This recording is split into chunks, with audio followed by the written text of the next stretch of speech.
Hey guys, your friendly neighborhood natty here. My name is Matthew, and today's video is going to be an unsponsored review on Glenrock Blue's standard and deluxe bluing services.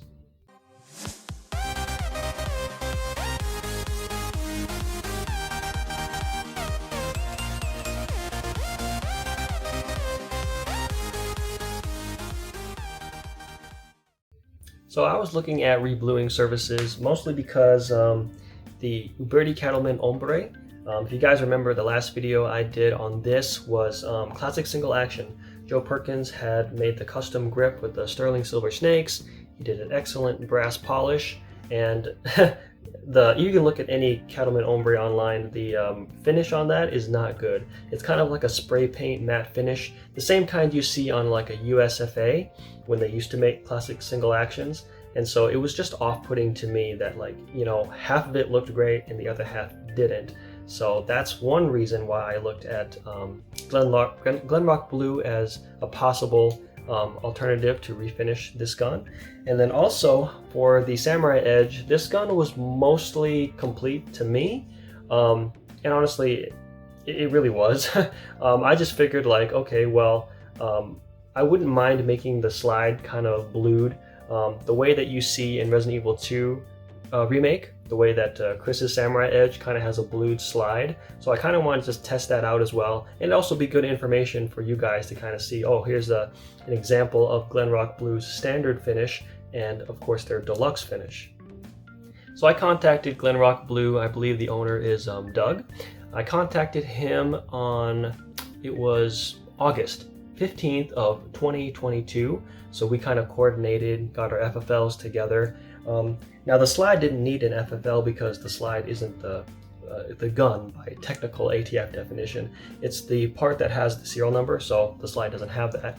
But I did have to do FFL because the receiver part, just this, does have the serial number. So this is treated as a firearm. So I got my FFL sent to their FFL, and I was able to send it out on August 20 of 2022. After that, I just left them alone. You don't have to pay right away, but I left them alone. I like to do that because, you know, artwork, classic, you know, just excellent artwork, you can't be rushed, you know. So I didn't bother him, I didn't call, I didn't do anything until February 22nd. Then I called. That's the limit of my patience, I guess. So about 6 months later, a little over 6 months, I just called to kind of ask, oh, how's it going on? Make sure I wasn't, you know, forgotten or anything like that. And he said, no, you know, you're not forgotten. It's already in the tanks. You know, they already got the old finish taken off. They're putting on, or they polish it, you know, they polish to, I think it's, don't quote me, I think it's 1,000 grit for the deluxe finish. And then the standard finish, I don't think that's listed on the website. So yeah, it was already kind of in the process, and I'm like, okay, that's great. And I left him alone again. That's what I like to do. I leave artists alone. And then I got a call on, I think it was March 23rd, and that was when, 2023. That's when he said, okay, everything's all done, you know, we're gonna send it to your FFL type of thing. So they went ahead and did that. It arrived on March 27, 2023, but I couldn't pick it up until April 1st. That was Saturday, right? Yeah, I couldn't do it then just because I had other things going on. I work odd hours type of a thing. So I didn't get to pick it up until April 1st on Saturday. And so, you know, here's some pictures. I put some pictures up here for you guys. You can kind of see the parts kind of on its own. So, you know, there's the Uberti Cattleman Ombre. And I would like to say as well that I know that my Cattleman, it kind of had this, a little bit of a, I would call it a blemish. It was a defect kind of on the left side of the receiver, and it looked a lot uglier. And so I think Doug actually took it upon himself to kind of fix that. It looked a lot worse. You can kind of see in these pictures here, there's kind of like a chip off part. That's basically what it was. But you know, it was a used gun. I couldn't do anything about that. So I got to give props to Doug for doing that. That was unnecessary, but he did it anyways. And then for the Beretta slide, you can see here that it's nicer. You know, it's a lot nicer than sort of that. I'm not sure what finish Beretta uses. I think it's a Brunician, kind of like it's actually a really good finish for combat actually, but I'm a snob, so I gotta have it be nicer than that, right? I was also informed that the Beretta, the firing pin in mine was actually broken. which is interesting because I always thought that dry firing center fire is okay, and I did use a snap cap. You guys know how I do things, so that was kind of unfortunate that the snap cap broke.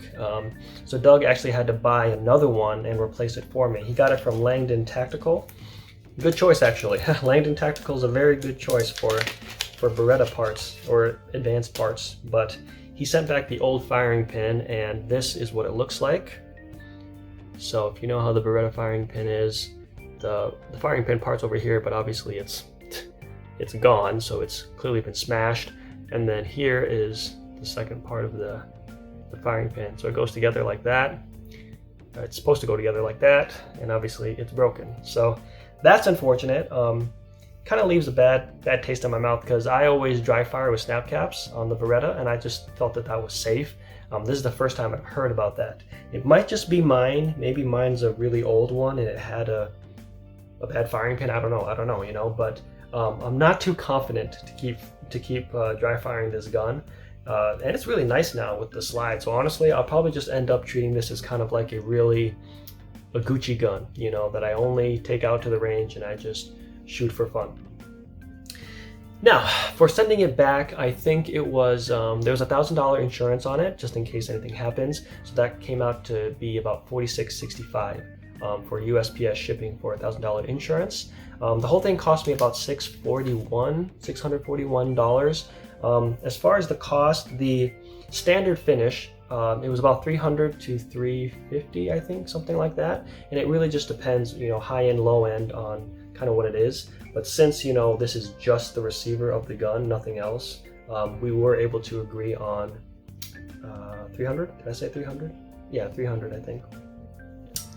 Now, as far as the deluxe finish, this one usually, I think this is 400 to 475, but again, it's just the slide of the gun, it's not the whole gun. So we agreed on about 275 is what I paid for that. So that's kind of the price range of it. He does have a master finish, which I'd be very interested in seeing, but I don't really have a gun that I need to be master finished. Their master finish, I think that's a $700, and that one is described as kind of the Python finish. So let me always gotta have an excuse to bring out the Python, right? Yes. So the master finish is supposed to look something similar to a Python, and let's talk about that actually. Let's talk about the finish of the guns from Glenrock Blue and how they compare. Now, my first question was, you know, well, what did the standard finish look like? What is it, you know, what does it compare to? What does the deluxe finish look like? What does it compare to? And the way that Doug explained to me is that the standard finish is kind of like a Ruger, and then the deluxe finish is kind of like a Smith & Wesson, and then the master finish, which we don't have an example, unfortunately, I'm sorry, is supposed to be described as close to a Python finish. So in regards to a Ruger finish, I used to have two Rugers. It was a Ruger Blackhawk, a vintage. It was a 357 9mm combo, but I sold that gun a long time ago. So the only vintage Ruger I have is this single 6. I've done a video on this before. It's got both cylinders, 22 long rifle and 22 Magnum. And looking at the finish, comparing the two, and I'll put some pictures here for you guys, they do look pretty similar to me, you know. Now granted, this is like 1960, so obviously the finish is a little faded, but regardless, I'd say it looks pretty close to each other, pretty similar indeed. I would say they're pretty close. I think the description saying that the standard finish is close to Ruger is very accurate. The only test that I do is I use the light. So I use the light, right? And what I do is that I see how the light appears on the finish. And so for this one, it's kind of like that, you know, the light is there, but it's kind of blurry. I would say it's not as strong. And that was the Cattleman Ombre. Now let's do the single 6, and it's the same thing. You know, the light is very, very blurry, you know. Just in comparison, let's bring out the Python. If I put the light on the Python, it's like a mirror. Okay, it's a mirror. I can see the light perfectly in all its detail, right? So that's clearly a really high finish. And then the master finish for Glenrock Blue, I think they said that they polished the metal to a 2000 grit. So that's why, don't take my word for it. I think the deluxe finish is 1000 grit, but I remember distinctly the Python finish is 2000 grit. They polished the steel to.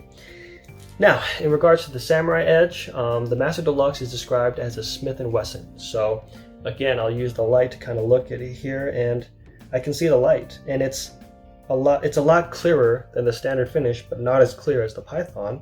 So again, the other Smiths that I have are a Model 10. This is a Model 10-7. I can put the light on there, and again, I would say, yeah, I can see the light. It's not as blurry as it is on the standard. And then I have the Model 29-2, same thing. I can see the light, but it's not as blurry as the Ruger. So I think that the description that Doug uses for his bluings, his different bluings, standard, deluxe, at least for those two I can speak on, I think it's accurate.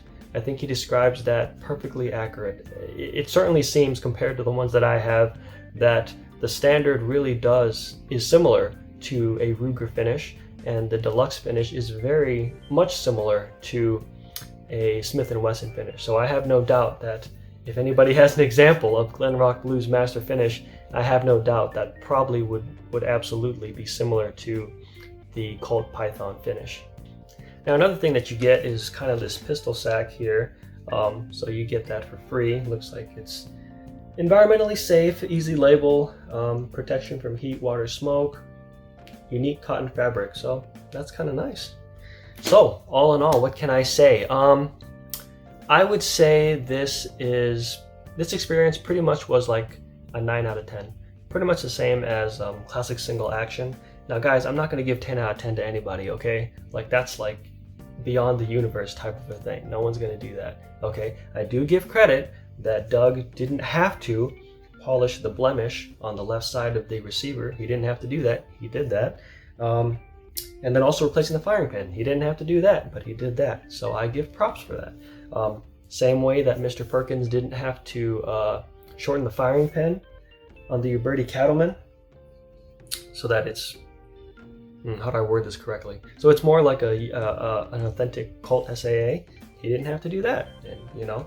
So that's great. That's great, but I'm very cautious about 10 out of 10. That's kind of like unreasonable type of a stuff. But no, I think this has been a great experience. I think Doug does great work for Glenrock Blue, just like Joe does great work for Classic Single Action. They both get a 9 out of 10. You know, they went pretty much above and beyond what they had to do.